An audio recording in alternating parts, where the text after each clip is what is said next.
Here's something that you may not know. I've been staying in the Dominican Republic with my family for about 3 months now, and something that most people don't know is the electricity problem here. Most homes here in the Dominican Republic, like 99% of them, do not have a central AC. You know how in your home you can go to a thermostat, you push it up and push it down, and you're like, it's too hot in here. You put it down a couple points and you're good. Most people don't even have to get out the bed, they can do it all on their phone. Well, in the Dominican Republic, they have these things. Let me show you what these things are. You see that up there? That little thing, that contraption up there, that's an AC. Most of the houses here have one or two in the whole house. You're rich if you have like three, four, or five. Some rich families have one in every room, but most families can't afford that. Here's the remote. So you turn it on by just pressing this button right here. And there you go, it turns on. This is a regular AC, wall house AC. You can control the temperature.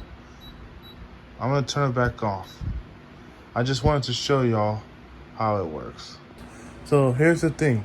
Now I'm finally, I had to explain it to you. Electricity here in the Dominican Republic, it's corrupt. And let me explain to you what I mean by that. Dominican Republic residents and the government, it's in this repetitive cycle with two different opposing sides. It's the government that's corrupt and they overcharge the residents for their electricity, and then they have the residents that will take advantage of loopholes in electricity because it's too expensive to pay. For example, let's start with the government. Electricity isn't as easy to produce. It's not like the US that has a lot of resources and a lot of ways to provide electricity. There's a lot of people here. It's an island. It's not that big. So it takes more work, more funding to give electricity to all the residents in all the homes in this country, right? So it costs money, it does. And let's be honest, governments like these countries sometimes they can be corrupt, which means they'll hike the prices up a whole bunch.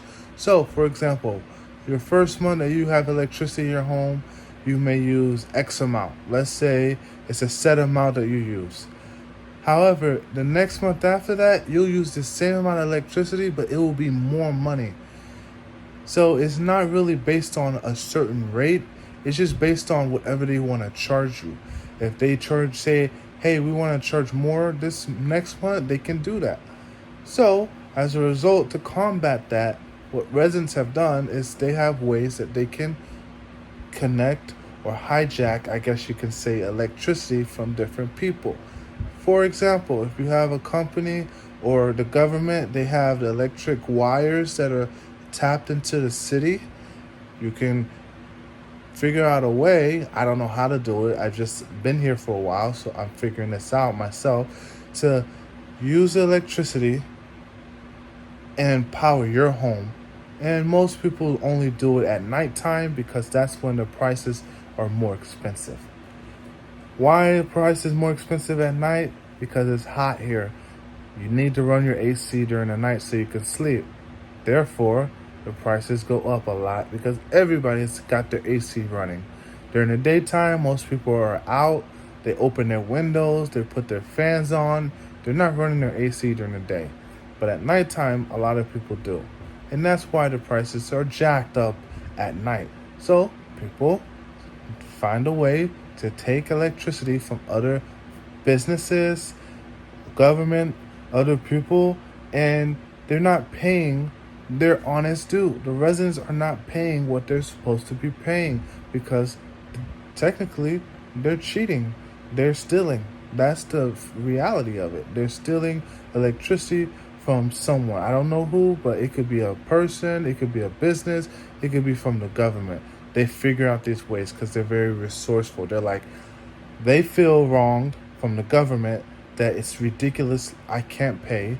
this amount, so they still. But the government is in a cycle where, because the residents aren't paying what they're supposed to, it just causes the situation to get worse and worse and worse.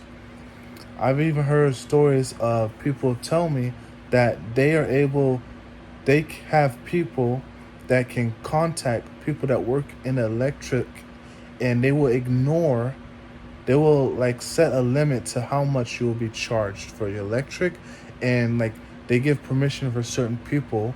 If you know someone, if you know what I mean, they can help you out and hook you up to where you can run it and it won't go over a certain amount that it charges you. And this is what it means. This is what I mean when I say like corruption in these places. It's like it's not all equal. It's about if you know someone, or if you know how to hack the system, or if you can figure out a way to maximize your own necessities in your house. And so that's just a little bit about the electricity problem, and that's how electricity works, and that's just something I want to share of how electricity is in the Dominican Republic. And by the way, the lights go off all the time. Every week you have at least 2 or 3 days that there's at least 2 or 3 days every single week.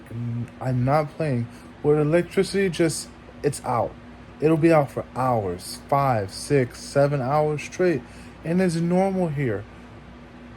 First time I experienced that, I was in a McDonald's here in the Dominican Republic. We're ordering our food and electricity goes out. Now, of course, they had a generator, which most homes have something called a generator.